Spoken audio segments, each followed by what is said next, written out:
so much for being here. On a Saturday night, to find so many folks present is a wonderful treat and very, very surprising. A speaker should not give any apology at the beginning of a presentation as a rule, but I picked up something that was apparently viral that caused me to begin losing my voice last week. So my voice is a little hoarse and a little unpleasant, and I do hope you will forgive me for those matters, but I'm really pleased that you are here. In particular, you give me quite an honor by giving me a portion of your time. As John asked me if there would be some materials related to intercultural communication that perhaps we might be willing to share, and I thought, yeah, my department's really good at handling material in that regard, so I'd be thrilled to provide such material, at least of a small portion, but not in the form of a really staid and nasty lecture for which you will be given a test at the very end. I thought maybe we could have a little bit of fun along the way. Now, part of the reason I think a lot of us are interested in these matters of intercultural communication competence is that there are events that have made a big difference. Look at these objects. In May 8th, 1958, a popular American Vice President, Richard Nixon, went to Lima, Peru. And when he got off the airplane, he was asked, "Mr. Vice President, what do you think of Latin America?" It was one of those old airplanes that had very large propellers, very noisy. So rather than speak over it, he decided that he would simply give an okay signal. So he gave this signal, not knowing that that was an obscene gesture in most nations of Latin America. Then he went to a university where there had been student riots against the military junta during the week prior to his arrival. So the government was not particularly eager to offer additional security protection. And then, because he did not speak Spanish, he needed a translator, and you see the gentleman in front of him wearing full military regalia, who served, among other things, as his translator. So whereas the anti-government students were able to hear the words of the United States, they heard them come out of the voice of a representative of the military dictatorship. It was the case that the next day there was a parade through Lima, Peru, and his motorcade was attacked. We see the headline from the San Francisco Chronicle, "Nixon stoned." Now, there are a lot of people who would look at that general expression and think that that has meaning of a different variety than as having been attacked by people hurling stones. Nixon was not known to get stoned in the other sense, so I don't want anyone to be confused by that matter.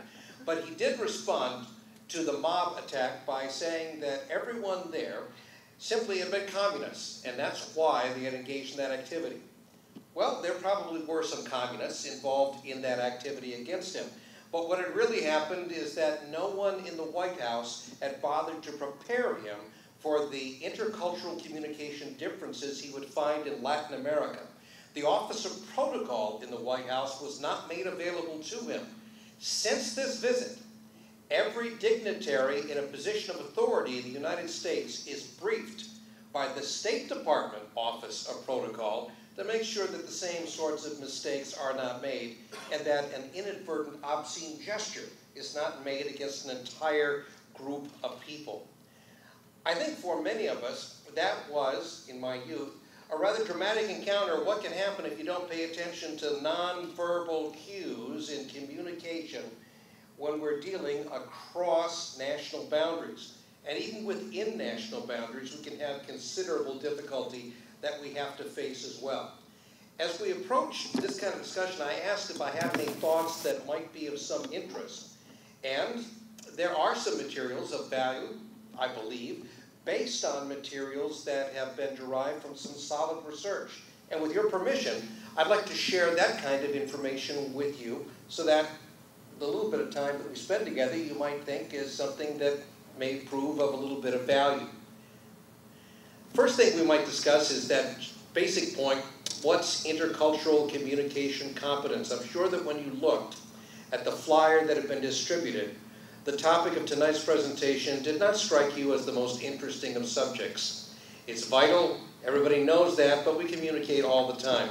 There's a little bit more to it, I hope. Then we'll ask, how do we show the faces of intercultural communication competence? And that's where it gets a little interesting, I believe. And then finally, what are some skills of interpersonal communication competence? And I don't want to oversell things tonight. I'm not going to give you all of those skills. What I'm going to do is tease you a little bit. Suggest that there is content according to ways we can organize material. There is some material of interest to help understand what's going on now. Some advice we can give. But most of it is the sort of thing that my faculty is in a position to provide for you if you just reach out to them. And perhaps make other presentations opportunities for them to be heard from in the future. Let's get down to it.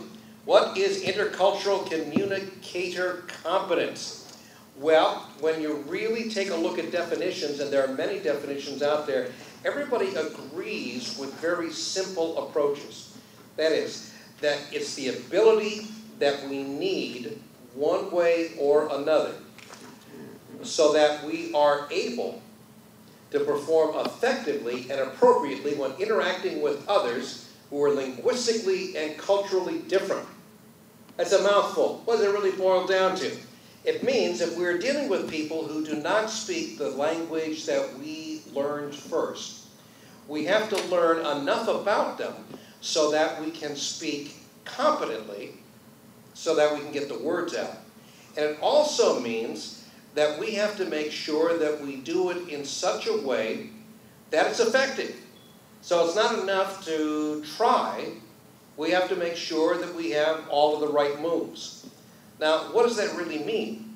Well, when you get down to it, the bases for successful intercultural communication come down to two big things. A sense of emotional awareness, a sense of appreciation for others, and to some extent, there's no way that any teacher can teach that sort of thing, although parents are teachers, and they certainly provide the model that children may follow. After that, it's the basic notion of intercultural sensitivity that comes with it. And that, combined with other materials, certainly makes a lot of sense. It does sound as though if we are aware and if we are sensitive and have the right attitude, then we can start developing the particular skills once we become aware of what may be available to us that we want to acquire. So far, so boring. Why does anybody care about any of this stuff?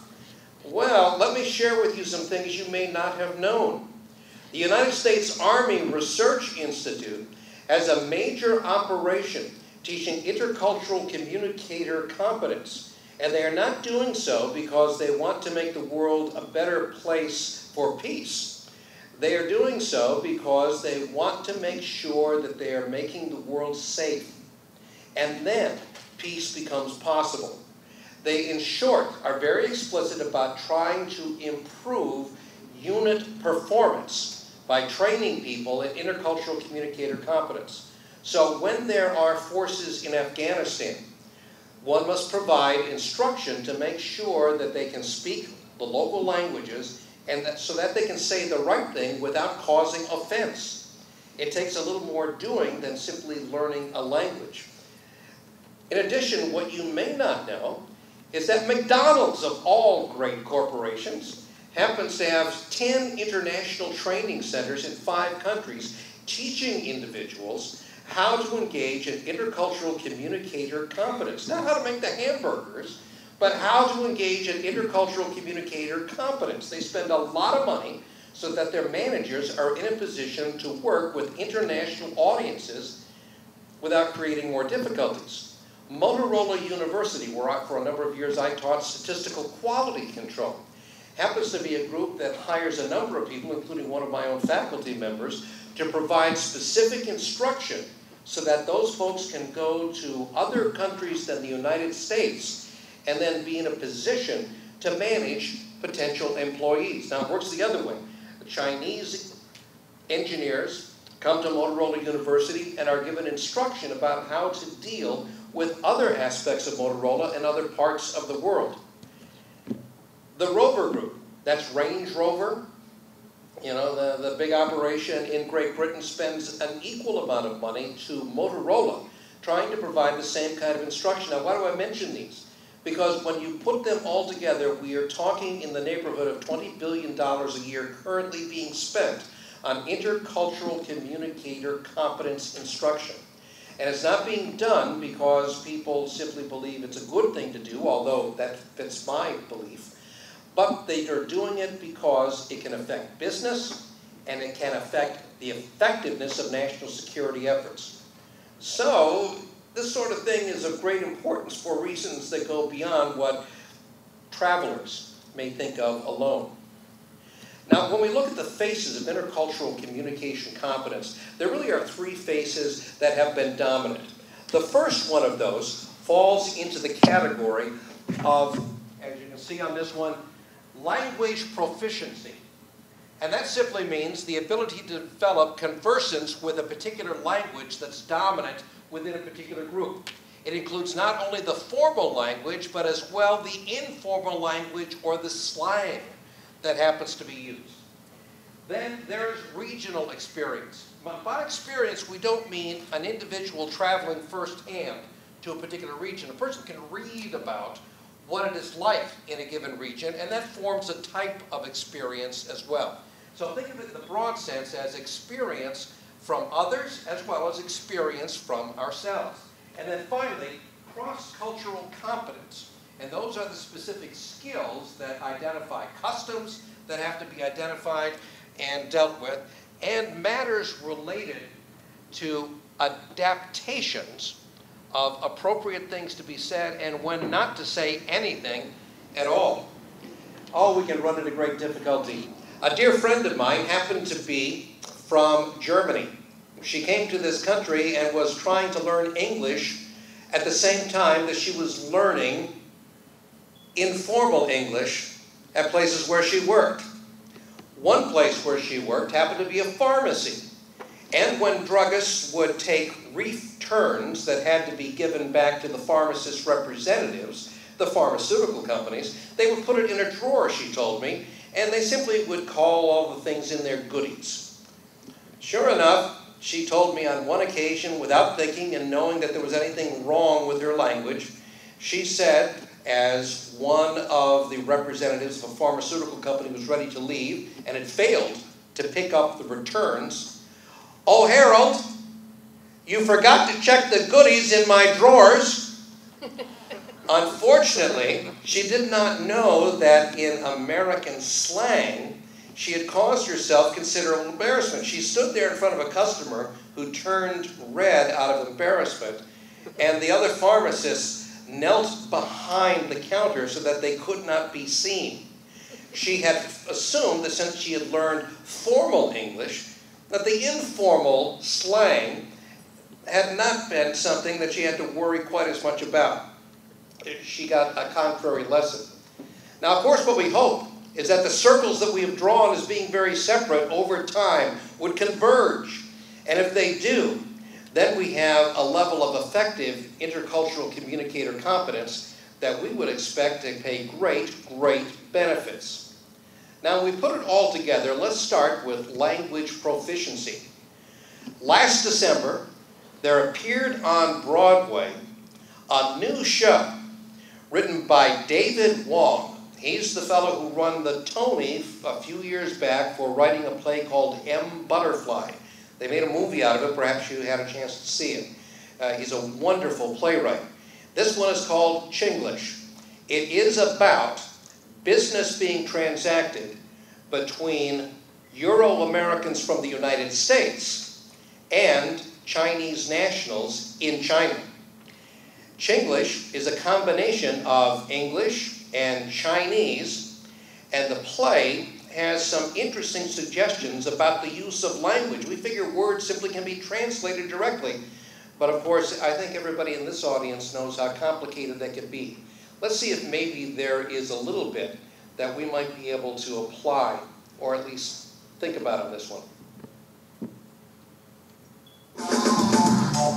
English? I don't know. Is it a new clothing label? I would say a play on words. Trying to speak Chinese? Chinese and English.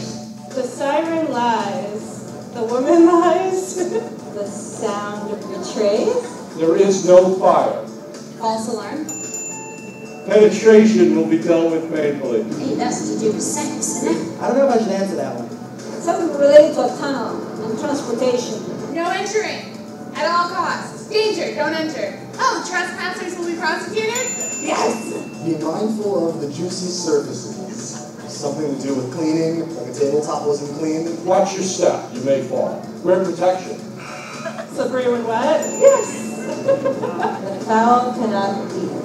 We don't serve people who don't look right. That's not chicken. I'm not sure if it's don't eat the chicken or the chicken can't eat.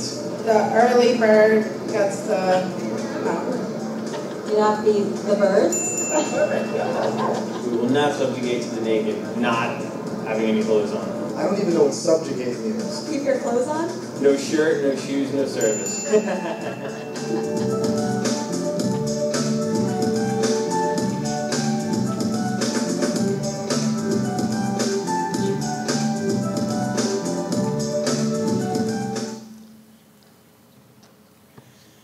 The play certainly aroused a certain amount of interest there. I can hardly wait to see it once they decide to put it on the road and bring it out to Los Angeles. Apparently, it's been receiving the kind of positive regard you would expect from a play by David Wong, and apparently as well is one of those that next month, when they announce the Tony Award nominees, is supposed to be among the ones featured highly. We'll see. We'll see. Now, when we take a look at language proficiency, we get the idea. There are certain great difficulties. Experience reveals that cultures happen to differ in several regards. And the guy who actually did the work on this was a man from Holland by the name of Gert Hofstede. Isn't that a wonderful name? Yeah, it fills the mouth with all of those S sounds. Gert Hofstede. Now, my people are Dutch, so I have a certain appreciation for those strange Dutch names. And what Gert Hofstede did was work first as an engineer, and then as a person interested in language and intercultural issues. And then when he went back for a second time to IBM, he was allowed to do work in intercultural communication for that large corporation. He put together one of the largest studies ever completed of human communication. He covered 26 different countries where IBM happened to have employees. He included, get this, 154,000 survey responses. Think of that, 150,000 survey responses. To offer a contrast, the Gallup organization that provides us reports on political opinion samples fewer than 2,300. So 154,000 is an astonishing number. Based on that work, he was able to identify differences despite the fact that people at IBM share much in common, the company credo and the like. So here's what happened. He said these things still were powerful differences among individuals. The first, power distance. And that means the degree to which the individual happens to be perceived as in a society where those who happen to be of higher status are and should be of higher status. Those people who have high power are simply folks who happen to be in that kind of position, and there is nothing wrong with it. Class differences are accepted as necessary, and respect for authority is very, very great. The second thing that he identified was individualism or collectivism. And he said to the degree one exists, the other tends not to. Now, individualistic approaches mean that individuals look out for themselves and their immediate families predominantly. The idea that they would look out for other members of their community is not particularly strong.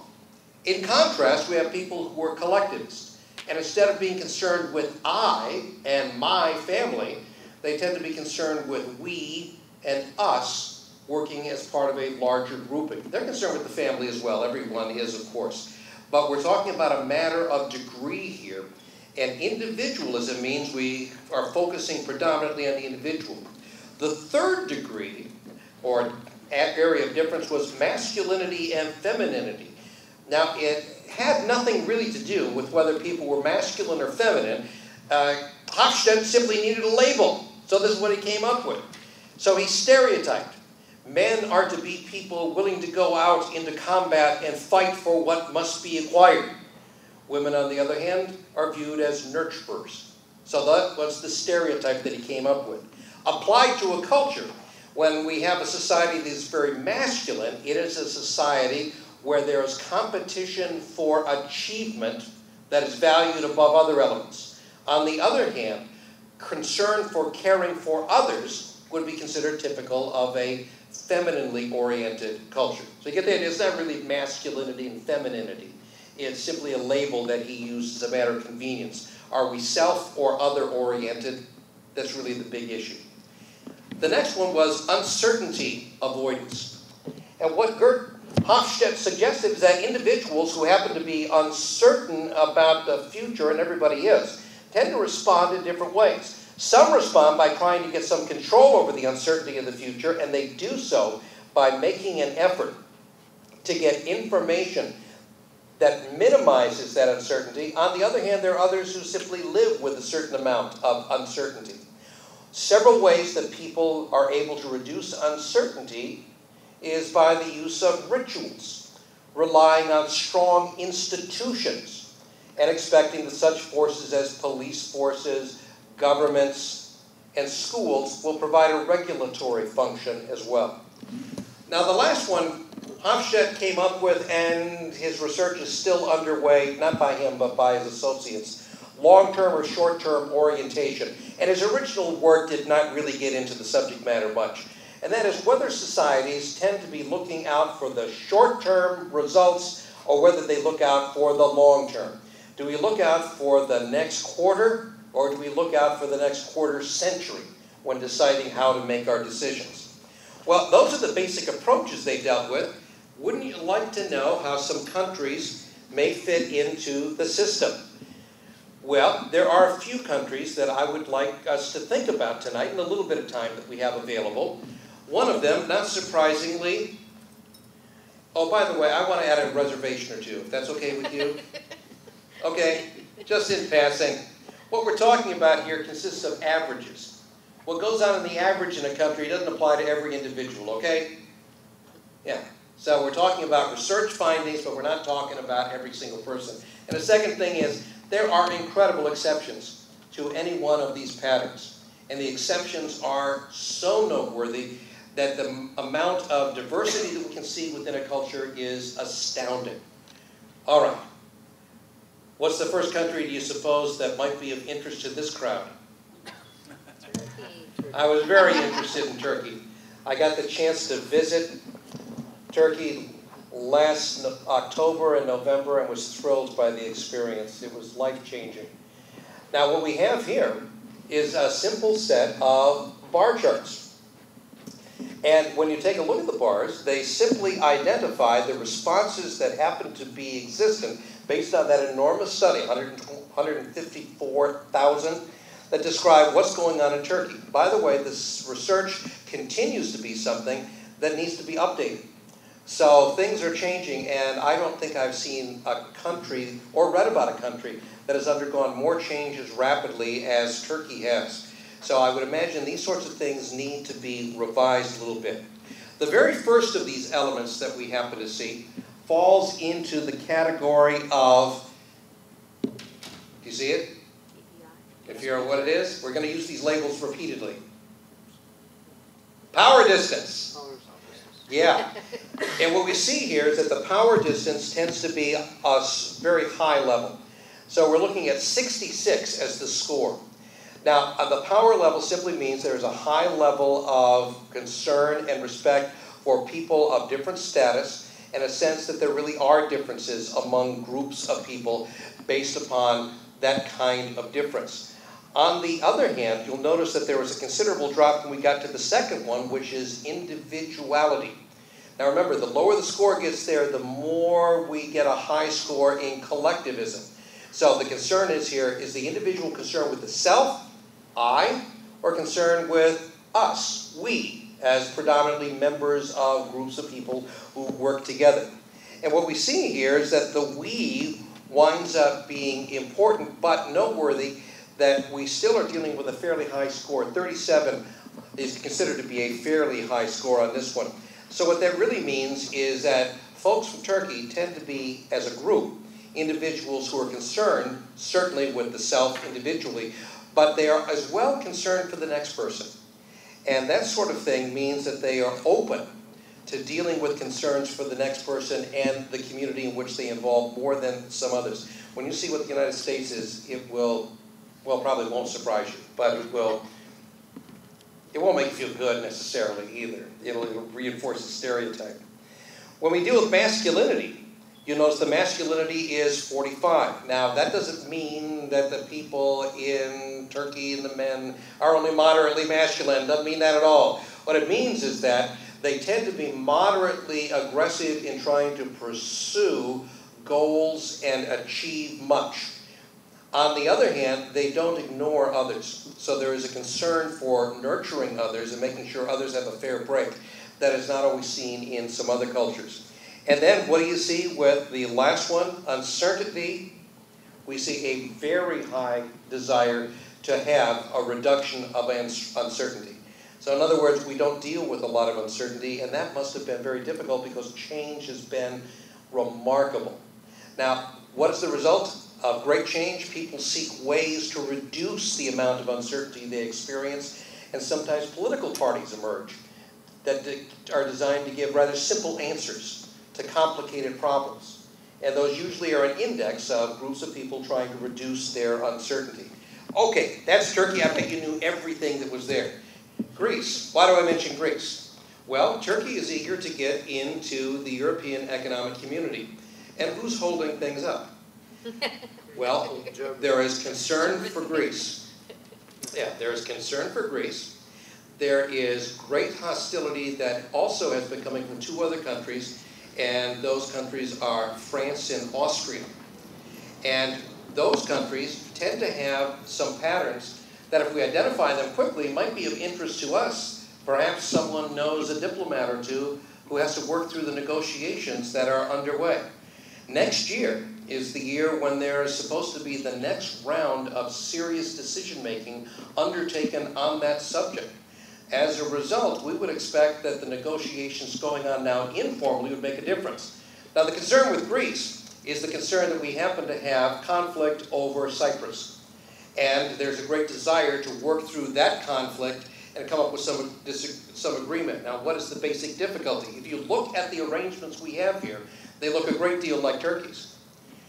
As a result, there are going to be some little difficulties along the way. In particular, theirs is a hierarchical society. That's what the power distance tends to suggest. And then when you look at individuality, it's slightly lower than what we have, but not dramatically so. And that is loyalty to family, loyalty to community, and loyalty to social and religious groups. So that tends to be something that is, fairly strong as well. Masculinity is at a medium level and the like. And look at that. Desire to reduce uncertainty. The desire to reduce uncertainty is very strong as a matter of culture in Greece. So what would the general suggestion be? Well, one of the problems that we are likely to have in negotiations with Greek representatives is that the Turkish representatives share so much in common, they probably will be battling for airtime. They will, in fact, be talking at each other at the same time, and it will be difficult for them to find accommodation. The negotiators who are most successful, we would expect, were the ones who know that's coming and therefore set aside plenty of time so that each side has a chance to get undivided attention without getting upset when there will be what amount to interrupted speech, and that can frustrate some negotiators. In addition, it also suggests a few things that could be done in the nature of reducing uncertainty. The suggestion will have to be that in the negotiations over Cyprus, there'll have to be a decision-making that has to do with not why this is good for Europe, but instead why this means that Greece will have a future that will be increasingly predictable, because they have that sort of need that is rather substantial. Let's take a look at France. Good Lord. When you look at France, they are very high for all of the equality, fraternity, and all of that. They are very high in power distance. They also tend to be very high in individuality. Then when it comes to masculinity, they drop. So there is a concern for others, reflected by the feminine side. And then when it comes to a concern from uncertainty, it tends to jump. Now, what does that really mean? Well, when you look at that concern for individuality, it means that the French are not going to be motivated by appeals to make a better Europe. They don't care about a better Europe. They want to have a better France. And that's all that's going to matter to them. The appeals have to be made to selfish interests. And I'm not using selfish as meaning bad interests, but they serve the self. And as a result, it is only what is going to serve the self that is going to get through to them. By the way, in the femininity side, where they tend to be on that level, that tends to be reflected in individuals who view work a little differently from others. Instead of viewing work from the masculine perspective, which Hofstede says means that you say, I work because I have to achieve. What these people say is, I work because I like it. And if I don't like it, I'm going to find something else to do. If you don't like your work, quit. That fits a French stereotype. But we need not go into stereotypes. We're trying to go beyond those sorts of things, but it does give you an idea. Some of those things might wind up being some stereotypes because they're fed by some of these matters. And of course, the uncertainty matter, they tend to be a country that is very much divided in that respect. And you can see large portions who are desperate to reduce uncertainty. Their issues of immigration have created great uncertainty, and they're very eager to find out what the future will have for them. Austria. Austria is a strange bird. I don't know what their fight is about the matter, but there it is. Maybe it is simple proximity issues that they're concerned about. Power distance is very low, and a concern for making sure that workers and superiors in industry are treated with the same kind of equanimity is something that matters a great deal to them. When you take a look at some of the other ones, on the other hand, the masculinity does tend to be very strong. The concern for uncertainty tends to be strong, and individuality tends to be at a moderate level. Yes? What's self-view? Yes, that one has to do with long-term or short-term orientation. Finally, we have some data on that dimension that allows us to make a little bit of a comparison. And you notice they tend to be short-termers.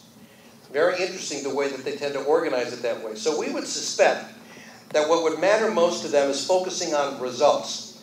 What will lead Austria to come up with a sense of achievement if Turkey enters the European Economic Community. In addition, individual achievement and that sort of thing is the thing that also will prove of considerable value. They are unusual in comparison with others, but it lets us know what the basic cultural values are to which the diplomats must appeal. Now, of course, there's always the United States. And the United States is not just one culture, but of course, many. But we group them as a matter of convenience. And when you take a look at that, the thing that probably stands out most is this individuality value. And that approach winds up being so strong that when appeals are made to Americans, it does seem as though the appeals have to be made to what's in it for me. What is the goal that may be achieved for the individual? Looking out for another person has been not as easy a sell in America, even though Americans claim to be generous and willing to look out for other people. They tend to restrict much of that to their own families. And when you look at the basic cultural approach, it does seem individuality has driven a wedge through many other elements. Masculinity, moderately so. That certainly makes some sense. And we tend to be rather low, if you compare us to other countries, in tolerance for uncertainty. So as a result, that's not really a big deal, that you'll know where you're going if you make this change. Now, if you're to negotiate with an American, a Turkish representative is to negotiate with an American businessman, the thing to emphasize is if you go with this business proposition, you as an individual have great potential for great personal success. On the other hand, saying, you'll know where you stand. You'll know where the next meal is coming from. You won't have to worry so much. That's not going to be as big an appeal. But of course, the United States' second largest trading partner has to be Mexico. And in Mexico, it's a very different operation. Now, the very different operation that you see is simply identified in a couple of respects. First, power distance, incredibly high. That is, the workers and those who are their superiors are very different groups of people, and they believe they are. I don't know whether that's political or whether that happens to be a cultural thing, but right now it is a dominant thing. Then when we take a look at individuality, not a whole lot. That tends to be at a very low level. When we take a look at masculinity, that tends to be very high, a sense that one has to achieve for oneself and one's family, and the achievement is the big thing, and reduction of uncertainty, big time. So if one is to do business in Latin America, it makes sense in Mexico to go in there and emphasize a respect for the power distance, not try to discuss the desirability of such things as workplace justice for employees. They're not very likely to be interested in hearing such things, except for the workers, of course. And then on the other hand, it might also make some sense to discuss matters about how any sorts of changes will lead to an interest that can reduce uncertainty, at least in the long term. What about China? Yeah, frighteningly significant area because so much is produced there and so much is sold there. The Chinese have one big difference when you take a look at all of these elements and the data are available. Look at the score for long-term orientation. The short-term orientation is not, of course, completely ignored, but it is not valued in particular. The long-term is the thing that is ignored. So to do business in China, business people better spend time talking about what the long-term consequences will be of such matters. What about reduction of uncertainty? The Chinese Revolution created a lot of uncertainty, and it is celebrated. So there's not much likelihood that China is going to be very frightened about that sort of matter. Individuality is a communist government. We shouldn't expect a whole lot of individuality, should we? On the other hand, power distance tends to be very strong. And a sense of masculinity that you've got to achieve much for you and your family is very strong. So what does it suggest to American or Turkish business people going over to China? Focus on the long-term consequences of any particular plan. Focus on individual sense of only of achievement if you must focus on the individual at all. But focus on achievement and accomplishment, and show incredible respect for the power distance that we see all around us. Well, that's what Hofstede gives us, and we happen to have some interesting faces of now one other category, competency skills. That last little category that I said we might be discussing along the way. Competency skills. Well, when you take a look at that, here's a little experience that caused a little bit of concern. As a result of achieving an electoral victory, Margaret Thatcher, the Iron Lady herself, was seen to give the V for victory sign to her supporters. Unfortunately, she was shocking her supporters by giving the V for victory sign with the open palm away from the audience. Viewed the other way, it was in fact an obscene gesture. And many were stunned by that sort of thing. Now, by the way, I have searched, and I actually have found only one photograph of Winston Churchill making that mistake. Every other time, it was, V for victory, and the palm was turned toward the individual. Very interesting matter. Very interesting. Maybe he made it intentionally. Maybe she did. Maybe she did. You saw the same movie I did. Yeah, she was a tough cookie, wasn't she? Yeah. So sometimes these competency skills wind up being rather significant matters. We know something about what competency skills really do make a difference. Number one, a sense of self-awareness. Now, self-awareness can be acquired simply by learning about the self every day, but as well, there are particular things about knowing what you are and what your orientations and prejudices are that can be very, very helpful. The more aware we are of ourselves, the more likely we are to adapt to others. Second, knowledge of other cultures and customs. That can be acquired by anyone who wishes to come up with an investment of energy and an investment of knowledge. It certainly would take some time, but we certainly can get the job done. Empathy for other people. To some extent, you can teach people how to engage in empathic behaviors. What you really can't do is teach people to care. So the empathy motivation is the thing that really has to be dealt with. And then, self-confidence of all things. Yeah. A sense that you have a few number of skills that you can apply such that it will be enough to get you through to the rest. Now, how do you develop self-confidence? Usually by developing some skills, but as well, a sense that you will be able to be successful if you try some skills. In short, a sense that you will be competent. You know, sometimes we run into some other difficulties because we assume that language makes a difference, or simply having those skills makes a difference. Let's go back to China and see what happens when there are several selections made where translation is part of the issue, but the other part of the issue has to do with the nature of what people are saying that may not be all that appropriate.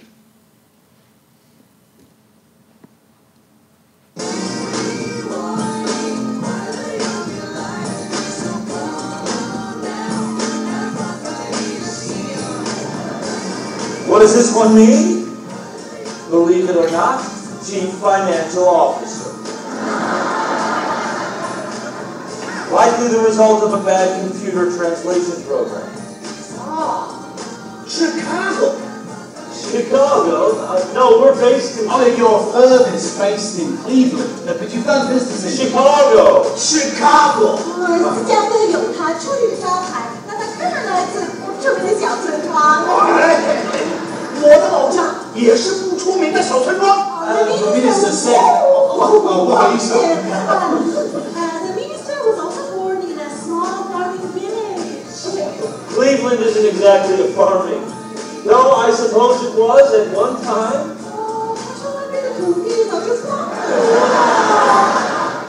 I have a very strong feeling what you said to me is really important.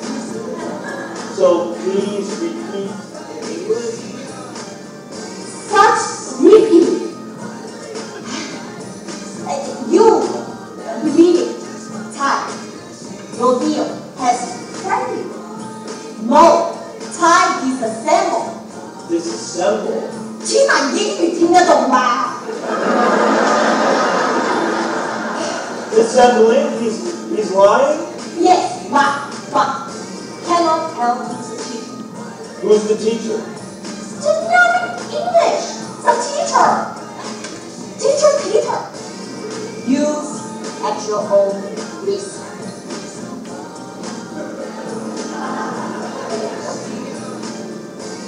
English writing firm. Currently enter through the back door. Type like sister. Open door. So, really now close. Now you know.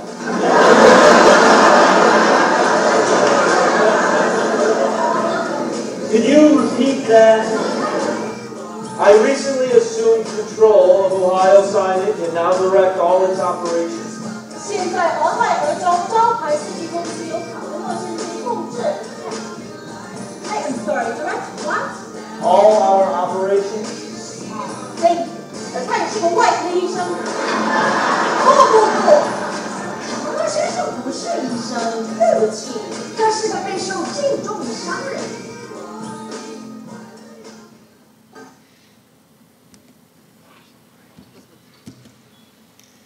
Life ain't easy. It's tough getting through some of these matters, even if we think we understand the words, even if we understand the basic strategies that are being employed. And in that case, they even have some contracts to work with. Whoops. What happens is that the use of the non-spoken element may cause difficulty as well. There are great confusions over pauses and eye contacts.